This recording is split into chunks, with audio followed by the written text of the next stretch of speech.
the Milwaukee Bucks did in this trade. They kind of got rid of what they viewed as dead weight.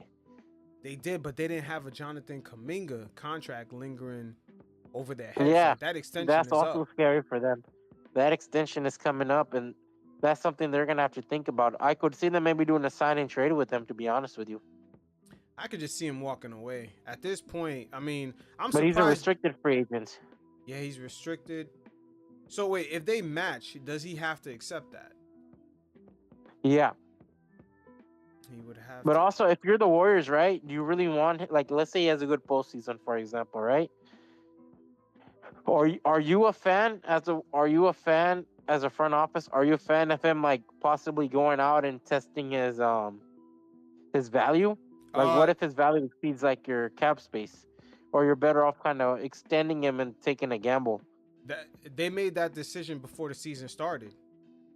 They Yeah. had the chance So to they're extend they're him. telling him that yo, you know, let's see your value and you go to the free agency market, right? Which Yeah. is kind of a dangerous game for the Warriors. Mm-hmm. They already took that gamble, and this season, in a way, it kind of worked out for them a little bit because he really hasn't played himself into a crazy number. But you never know out there once he goes and tests that market, you never know what he's really looking at. Exactly. But for Golden State, this wasn't a bad move at all because they still have control of most of their picks. They only owe Miami one of the picks either this year or next year. And then, or in 2027, they could choose.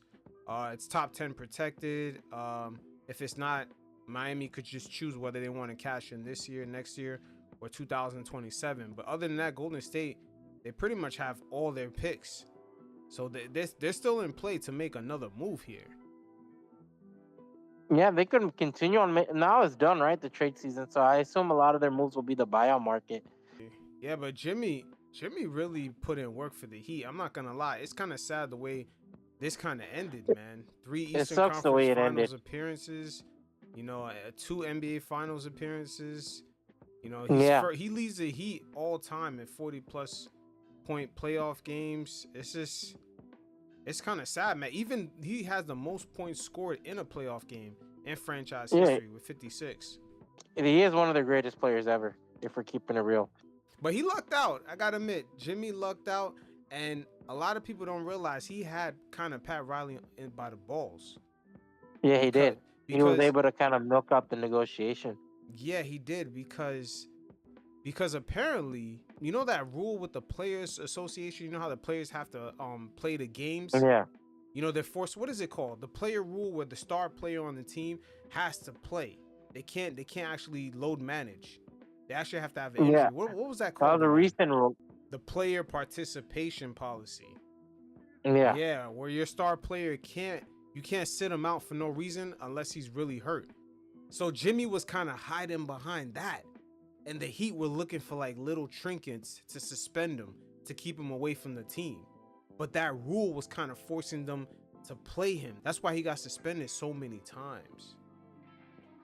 Yeah, they try to find every loophole to make sure that he doesn't play, right? And I think I think that's why they instigated the whole situation with Eric Spoelstra deciding to put Highsmith as a starting small forward. Mm-hmm. Yeah, but at this trade deadline, I'm shocked how the Warriors, they were perceived like a little hoe, man. They were all over the block trying to get hollered Yeah. at, man. The Warriors were They were desperate. They were desperate, man. They were desperate. They've been desperate since Well, I last think they year. showed the desperation, to be honest with you. Like the fact they were a lot of teams were hesitant to make that Jimmy trade, right? Mm-hmm. And the most desperate team was able to kind of like extend them on the spot. They have been desperate since last season. Chasing Oh yeah, LeBron, this extension chasing Paul showed that George. this extension showed that they're like fuck it, like either this or nothing. Like we have nothing really to stand on. Yeah, it's just you can tell from last season they just chasing Paul George, chasing LeBron James. Yeah, It just I seemed think too in their mind far-fetched. is like get them now and figure out the fit later. Yeah, so this is Shams kind of speaking on the desperation of the Golden State Warriors. Let's check it out. The Warriors are legitimately calling about every All-Star player. You just name the All-Star player. The Warriors have probably called it. And Paul George, they have called it. They made calls on every star. And that, of course, includes players like LeBron, players like Kevin Durant, players like Jimmy Butler. They are making calls. They are dead set on trying to find another star player, superstar player with Stephen Curry. That is another subplot to this trade deadline as well. Now, quick question: is Mike Dunleavy somewhat on the clock, man? Because we've seen him get rid of a lot of salary, but we Yeah. barely see anything else good really coming in. I thought he had a solid offseason with what he could get with Kyle Anderson, getting Buddy Hield. He got little pieces here and there, but we really haven't seen Dunleavy really make a splash. I think he's selling on the idea of like, yo, we're gonna rebuild this shit while like the core three, core two are still on this team, right? And I think that's where like a lot of fans and a lot of players talked about it, how it's not sustainable. I remember I was watching, or you might have had it on the last episode where Andre Iguodala talked about how he was early on in the criticisms of how this shit will never work. Yeah, it seems like they're really stuck on that 2 timeline. And I'm telling you, one thing Dunleavy really underestimates is how Kuminga possibly feels disrespected. Of course, man, because when you're a young player, right, you want to play basketball, correct? And so when your front office keeps bringing in players that kind of like take your position, right? You're bound to get salty. Like if you're Kuminga right now, aren't you salty about like they have money to spend on Jimmy Butler, and not only that, he's gonna take your spot? Why True, wouldn't you be the heated? optics don't look good. And then the same thing Yeah, played out with Klay Thompson. They didn't give him an yeah, extension. They gave other guys extensions, and things got bad, man. And this is all under Dunleavy's watch. This is all under his watch. Dunleavy seems like yeah. he's really underestimating the optics of Because like certain contract talks.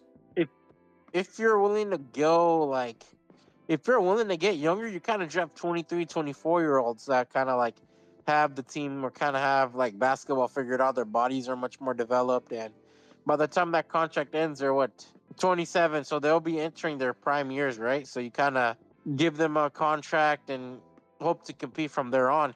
But when you try to gamble on someone like Kuminga, who came from a league that just started, and he was 19 when he got drafted, 20, you're asking for a lot.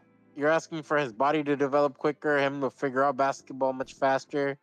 And that's where kind of people don't like to acknowledge the baggage of that. Same with Moses Moody, who's now figured out to be a role player. But with Kuminga, it's about age, and it's about how much of his development. If he doesn't have the ball in his hands, how do you expect him to develop into the star we're hearing that's Yeah, meant to be a hyped this up? this second option. And also I wanted to ask you, because we've seen with the Warriors, right? This whole, hey, Jordan Poole's contract is coming up. Draymond's contract is also coming up. And then Draymond kind of felt a type of way with Poole, especially with that money. We see how that blow up turned out. Poole got extended even after the punch, and then they ended up attaching a draft pick to him and trading him, and then giving Draymond Green his extension. So anytime the Yeah. contracts have come up with the Warriors, we seen them handle it kind of funny. And even Clay's the Poole, situation is another example too, and then now this is another scenario with Kuminga. So this is during the Stephen Curry run, this is the third time we're seeing negotiations kind of getting funny in the light, like players feeling disrespected during these negotiations. 100%. I also like you were touching back on this. You look at Poole, they traded him, and Chris Paul walked for nothing. Oh yeah, I forgot about the Chris Paul trade. That too. Yeah, he walked for nothing. Jordan So Poole was traded for nothing. yeah, Jordan Poole was traded for nothing as Chris Paul walked in free agency. Yeah, so Dunleavy, he seems like he's operating from a place, I don't want to say from desperation. It's almost like his back is against the wall, and then he just makes a last ditch effort, and it comes across weird. Like his back has Yeah, been against the wall since he arrived. I mean, no wonder why, what's his name, the former GM, what's his name, Myers, Bob Bob Myers. Myers. Yeah, no wonder Bob Myers had left. I think the Bob Myers would add more breathing room, right? But I think now you're bringing in another GM who has his own philosophy, and he has a whole different philosophy of how he wants to construct a team. And I think now you're seeing an introduction of Mike Myers bringing his own idea and trying to like I said, extend the Warriors dynasty with successors and development. And on paper, it sounds cool, right? But in practice, it's much difficult to implement. Yeah, and also the Warriors, speaking of implementation, Curry's really gonna have to carry a lot of the load. So will Jimmy, because they Yeah, got rid of some depth. They got rid of Kyle Anderson. they got That's some defense right there. Andrew Wiggins, along with Dennis Schroeder. They got rid of a lot of and guys, man. Lindy. Lindy got traded to the Pistons. Yeah, So a lot of significant depth has been. That's why I think the Warriors are gonna be aggressive. The buyout market, where a lot of players are getting bought out. I think I just saw Torian Craig already get bought out. So, and he got signed with the Celtics. So they're gonna have to really spend on the buyout market. And I don't even know if there's a significant player on the buyout market yeah, I don't think so either. All because right, I don't think like Chris Middleton will be available in the buyout market. no, he's not. He's gonna be there long Yeah. term.